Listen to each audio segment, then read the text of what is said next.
Alrighty, folks, welcome back here with another weekly video for Back to Divinity. Okay, so before we even dive right in, I'm going to build off of last week's energy. So last week we were talking a little bit about the Aries full moon and how that kind of was lighting a fire underneath us and pushing us to sort of figure out what do we need to let go of so we can make room for where we need to go, but also feeling a little restricted in that movement, right? And the next moon phase is going to be the new moon in Scorpio that comes up next week, and I'm sure we'll touch into that in next week's video. But in that buildup, right, Aries and Scorpio, they're both ruled by Mars energy, right? And Mars is a very sort of fiery planet. That being said, there could be a lot of emotions, a lot of bursts of emotions that are happening right now in your life in some way, shape, or form, right? Whether that's how you're reacting to something, whether that's a heavy feeling that you're feeling, right? Mars energy can be pretty intense, right? Aries and Scorpio can be a very intense energy. And so that being said, we're going to spend today's weekly video on how to process and release emotions, because there can be a lot of emotions that are being felt right now in a very intense way. And there can be some sort of paralysis on like how to necessarily deal with those emotions and use them for utmost good, right? Because I've talked about transmutation and transmuting pain and negative energies into positive energy, into turning pain into power and things of that sort. We're also going to use the chakras to sort of talk about the steps in how to break down and process emotions in a healthy way. So that being said, one of the biggest things that I have mentioned with Back to Divinity is that the body stores trauma and emotions, right? And so somatic healing, if you haven't heard about it, it literally is just amplifying the fact that our body does hold, our emotions, some experiences that we face, and in that case, some of our trauma. And so that being said, somatic therapy are things such as treatments that are helping you sort of release some of the things that our body is holding. So that could be through dancing, body movement, breathing exercises, mindfulness, things of that sort, where you're working with your body to figure out how to process and release some of the emotions that you're feeling. So I definitely encourage you all to look into somatic therapy practices, to think about how you can incorporate that into some of your routines, right? Okay, so first things first, we're going to dive into the chakra that kind of holds all of our emotions, the sacral chakra. So orange, right? We've talked about this. Orange, our emotions, our physical activity, right? Our creativity and things of that sort. So that being said, right? The sacral chakra is super important for us to give attention to.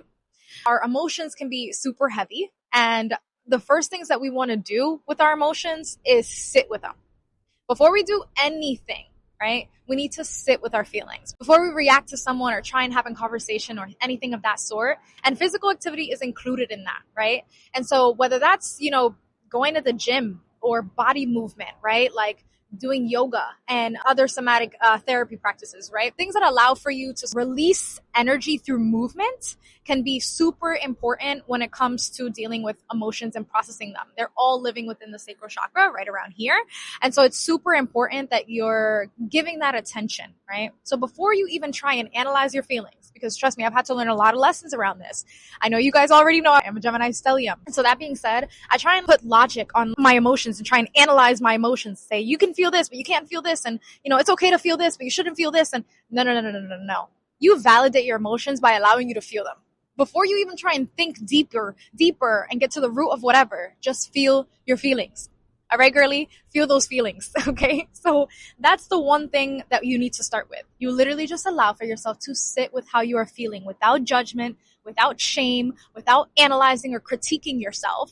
You just feel your feelings. That is the first step. And so I encourage everyone to just sit with the sacral chakra first, which is experience your feelings, right? And allow for yourself to feel it through movement, through whatever it is. Just allow yourself to feel it and validate those feelings.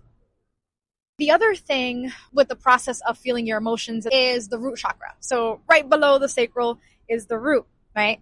The root is going to be the next place that you want to spend some time with. And that is where you ground yourself. That is where you are thinking about your foundations, the security of things, right? Feeling stable. So after allowing yourself to cry and feel your feelings in whatever way fits for you, you then need to ground it.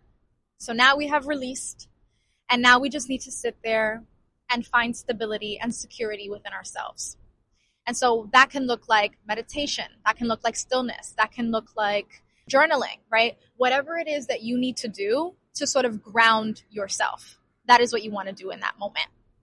And it might be an extension of what you were doing with the sacral, right? Because they're not that far. They're pretty connected. I mean, red and orange have, some of the same tones within it, right? And so they're going to work together a lot of the times. Because oftentimes, coming from the grounding, whether that's journaling, video journal, or whatever it is, right? It is a form of thinking and thought processes that are happening in that stage, right? We're not intellectualizing our feelings. We're not trying to manage our feelings, right? But we are learning through the process of releasing those emotions and releasing those feelings. Sometimes certain insights come to us in those moments. And that's when we're in the root phase, because we're feeling a little bit more secure and stable. And those downloads are now coming in to let us know some things that we needed to gain from the process of allowing yourself to feel those feelings and those emotions, right? As a result of the grounding, then comes those insights. And now you want to sit with those insights. And sometimes they can trigger more emotions and more release, because that means you have now gotten to the root of something, right? The root chakra, right? That one thing that you were focusing on that triggered something has now allowed for you to see that there was a reason why you were triggered in the first place. And there goes the root work. So after you have done the sacral work and the root work, can come up other things.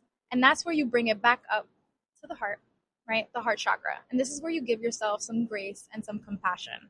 And so this is the moment in which you might need to release a little more. You might need to cry a little more, right? You might need to do a little bit of singing.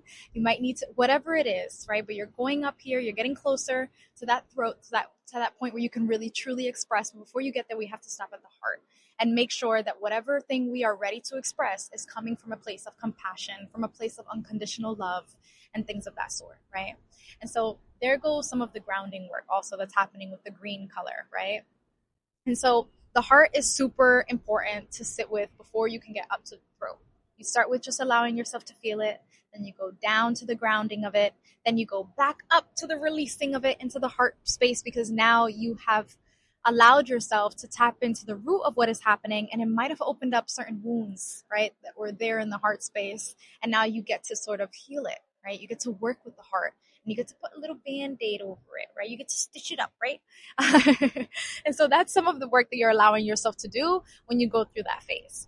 As a result of, spending some time with the heart chakra, you're going to find a little bit of more gratitude for the experience. Whatever the experience was, tapping into the heart space is allowing for you to find the lesson and look at the situation with your glass half full and half empty, right? And find some sort of graciousness there and gratitude, right? And so that's the beauty of working that way.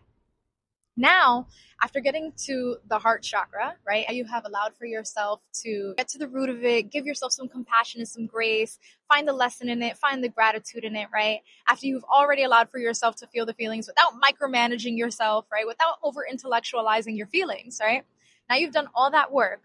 Now it's super important that you embody this newfound energy. And that's when you bring it up to the throat, right? Green and blue also have their similar tones. Now you bring it up to the throat. And it's happening sometimes simultaneously, again, right? And so now that it's at the throat chakra, we're talking about expressing oneself and doing that authentically, because now you have passed through the heart. This is where you're going to express whatever is needed. Whether that means as a result of whatever happened, a conversation follows. Well, then you go and have that conversation. If you feel like you need to apologize, then you go apologize. If you feel like, you need to now move a little bit differently with how you carry yourself in the world as a result of these insights that you gain from allowing yourself to process and ground your emotions, right? Then you embody that newfound energy and you embody that newfound download or insight or idea that came from the work that you were doing, right? And so that's the beauty of the throat chakra, is that now you get to embody it. And one of Back to Divinity's major things is that not only are we working together to shift the energy within ourselves, but that we are allowing ourselves to share that with the collective through embodiment, right? And so embodiment is super important when it comes to this whole process, right? And whether that means, communicating boundaries if that's needed, right? Whatever it is that comes as a result of the insights that you gained from allowing yourself to feel your feelings, ground them, right? And find the root of why you were triggered in the first place and bring that up to the heart space. Give yourself that compassion and that grace and find the gratitude in that experience, right? Then you are now able and ready to authentically gain those insights and embody them and move forward in a way that you have learned from what it is that you went through and have now transmuted that into such a powerful energy, right? You turned pain into power, right? And that is how spirituality works with the body, right? That is mind, body, spirit alignment at its finest, right? You are using all three to make sure that you are processing your emotions, validating them, feeling them, releasing them, gaining insight from them, and then embodying that insight, right? And so again, that is how we transmute energy. And that is what I encourage you and challenge you all to do at this very moment, especially with the intense energies that are in the air right now, us approaching and entering Scorpio season, right? Mars and Pluto dominated energy. It can be very intense, but Scorpio is death and rebirth. Work with the universe, work with your body, work with your soul. Use the chakras, as I just explained to you, in order to make sure that you are working through the energies to your utmost good and therefore the utmost good of the collective. Okay? So, sacral first, the root second, the heart third, and the throat next. And again, you are still using all of your chakras simultaneously as this is all occurring. But I'm highlighting those four because four is our foundations. And our emotions need to have these foundations set in order for us to build on them. So focus on these four chakras in the order in which I explained to you, even though they're happening sort of simultaneously, so that you can turn pain into power. Thank you for listening to this week's video.